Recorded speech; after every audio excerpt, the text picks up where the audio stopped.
ଦେଖନ୍ତୁ ଯେତେବେଳେ ଗୋଟେ ଫାଇଟିଂ ସିନ୍ ଅଛି ଅର୍ଦ୍ଧେନ୍ଦୁ ବା ଆଦିତ୍ୟ ଦେଖନ୍ତୁ ଠିଆ ହେଇଛନ୍ତି ତାଙ୍କ ପଛରେ ବୁଲେଟ୍ ଅଛି ଏବଂ ଗୋଟେ ଫୋର୍ ହ୍ୱିଲର ଗାଡ଼ି ଅଛି କିନ୍ତୁ କିଛି ସମୟ ପରେ ଯେତେବେଳେ ଆଙ୍ଗେଲ ଚେଞ୍ଜ ହେଇ କ୍ୟାମେରା ଆସୁଛି ଦେଖନ୍ତୁ ବୁଲେଟ୍ କୁଆଡ଼େ ଗାୟବ ହେଇଯାଉଛି ଏକ୍ସପ୍ଲାନ୍ ଥିଲା ସମୟ ଯେତେବେଳେ ଲିପି ମରିଛନ୍ତି ମେଡ଼ିକାଲ ପାର୍ଟି ବନ୍ଦ କରିଥିଲେ କିନ୍ତୁ ଏଠି ମଶାଣିକି ଆସିଲା ପୁଣି ପାର୍ଟି ଖୋଲି ଦେଇଛନ୍ତି ବିଗ୍ ମିଷ୍ଟେକ୍।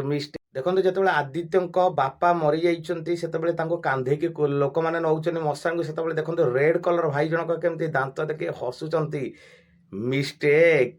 ଦେଖନ୍ତୁ ଗୋଟେ ଫ୍ରେମ୍ରେ ଯେତେବେଳେ ଦେଖାଯାଇଛି କନେଷ୍ଟବଳଙ୍କ ପାଖରେ ହିଁ ସେ କ୍ୟାମେରା ଧରି ଜର୍ଣ୍ଣାଲିଷ୍ଟ ଜଣେ ଠିଆ ହେଇଛନ୍ତି କିନ୍ତୁ ପରବର୍ତ୍ତୀ ସମୟରେ ଯେତେବେଳେ କ୍ୟାମେରା କିଛି ଦୂରକୁ ଯାଉଛି ଆଙ୍ଗେଲ ଚେଞ୍ଜ କରି ସେତେବେଳେ ତ କ୍ୟାମେରାମ୍ୟାନ୍ ବହୁତ ଦୂରରେ ଅଛନ୍ତି ଏକ୍ସପ୍ଲାନ୍। ଯେତେବେଳେ ଗୋଟେ ଲାଷ୍ଟ ଫାଇଟିଂ ହେଉଛି ଯେତେବେଳେ ଜଣେ ଭିଲିଆନ୍ ଜଣେ ନେଇକି ଆସୁଛନ୍ତି ପିଲାଟିକୁ ମାରିବା ପାଇଁ ଅର୍ଦ୍ଧେନ୍ଦୁଙ୍କ ଭଉଣୀର ପୁଅକୁ ଦେଖନ୍ତୁ ଇଏ ତ ସମ୍ପୂର୍ଣ୍ଣ ଭାବରେ ଗୋଟେ କଣ୍ଢେଇ ଦେଖାଯାଉଛି ପୁରା ସମ୍ପୂର୍ଣ୍ଣ ଭାବରେ ସମସ୍ତେ ଜାଣିସାରିଲେଣି ଯେ ଇଏ କଣ୍ଢେଇ ବୋଲି।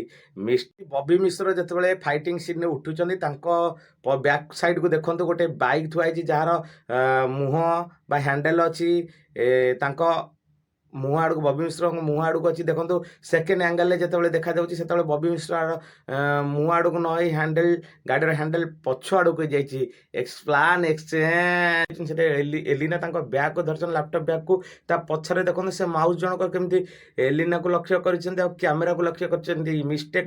ହାଏ ନମସ୍କାର ଜୟ ଜଗନ୍ନାଥ।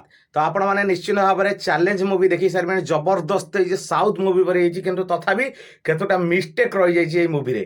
ଦେଖନ୍ତୁ ଗୋଟେ ସିନ୍ରେ ଯେତେବେଳେ ଅର୍ଦ୍ଧେନ୍ଦୁ ବା ଆଦିତ୍ୟ ଯେତେବେଳେ ଟ୍ରେନ୍ରେ ବସି ଯାଉଛନ୍ତି ତାଙ୍କ ଟ୍ରେନ୍ ନମ୍ବର ଦେଖନ୍ତୁ ଏଠି 8-9 ଲେଖା ହେଇଛି। ଯଦି ଅର୍ଦ୍ଧେନ୍ଦୁଙ୍କ ଟ୍ରେନ୍ ନମ୍ବର 8 ନଥିଲା ତାହେଲେ ଦେଖନ୍ତୁ କିଛି ସମୟ ପରେ ପୁଣି ଦେଖାଯାଉଛି କି ମଉସା ମାଉସୀଙ୍କ ଟ୍ରେନ୍ ନମ୍ବର ମଧ୍ୟ 8-9 explain. A big mistake number 1। ଦେଖନ୍ତୁ ଯେତେବେଳେ ଏଲିନା ସ୍ନେହା ଯେତେବେଳେ ଆସୁଛନ୍ତି ଟ୍ରେନ୍କୁ ଆସିବାକୁ କିଛି ସମୟ ଲାଗିବ ତାଙ୍କୁ ନିଶ୍ଚିତ ଭାବରେ ଟ୍ରେନ୍ରୁ ଆସିଲା ବେଳେ ଯେତେବେଳେ ହାତ ଦେଖାଉଛନ୍ତି ଦେଖନ୍ତୁ ବହୁତ ଦୂରରେ ଅଛନ୍ତି କିନ୍ତୁ ସେକେଣ୍ଡ ଫ୍ରେମ୍ ଦେଖିଲା ବେଳକୁ ପୁରା ପାଖରେ ଅଛନ୍ତି ଟ୍ରେନ୍ ଲାଇନ୍ ପାଖରେ ଏକ୍ସପ୍ଲାନ୍।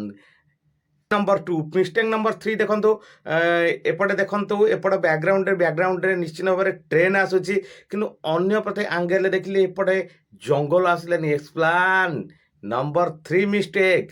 ଦେଖନ୍ତୁ ଏଇ ଟ୍ରେନ୍ ଲାଇନ୍ରେ କିଛି ସମୟ ପୂର୍ବରୁ ଯେତେବେଳେ ଏଲିନା ବା ସ୍ନେହା ଆସୁଥିଲେ ସେତେବେଳେ ଗୋଲାପ ଫୁଲ ଜଣେ ମୁଣ୍ଡେଇକି ନେଉଥିବା ସମୟରେ ପିଟି ହେଇଯାଇଥିଲେ ଏବଂ ତାଙ୍କୁ ଗୋଲାପ ଫୁଲ ପଡ଼ିଯାଇଥିଲା କିନ୍ତୁ ଏଲିନା ଟ୍ରେନ୍ ଭିତରେ ପଶି ସାରିକି ଟ୍ରେନ୍ କିଛି ସମୟ ଗଲାଣି ଏବଂ ଅର୍ଦ୍ଧେନ୍ଦୁ ଦେଖନ୍ତୁ ବଇଛନ୍ତି ତଥାପି ବି ଗୋଲାପ ଫୁଲ ବାଲା ସେମିତି ଠିଆ ହେଇଛନ୍ତି ସେଠୁ ଯାଉନାହାନ୍ତି ଏକ୍ସପ୍ଲାନ୍। ମିଷ୍ଟେକ୍ ନମ୍ବର ଦ୍ୱିତୀୟ ଏଠି ଫାଇଟିଂ ସିନ୍ ଚାଲିଛି ପୁରା ଫାଇଟିଂ ମୁଡ଼୍ରେ ଥିବାବେଳେ ତାଙ୍କ ପଛରେ ଦେଖ ସେ ଭାଇ ଜଣକ ପୁରା କିଛି ଭୟ ନକରି ଗୁଣ୍ଡାମାନଙ୍କୁ ସେମିତି ସାହସିକତାର ସହିତ ଦେଖି ଫାଇଟିଂ ଦେଖୁଛନ୍ତି ଏକ୍ସପ୍ଲାନ୍।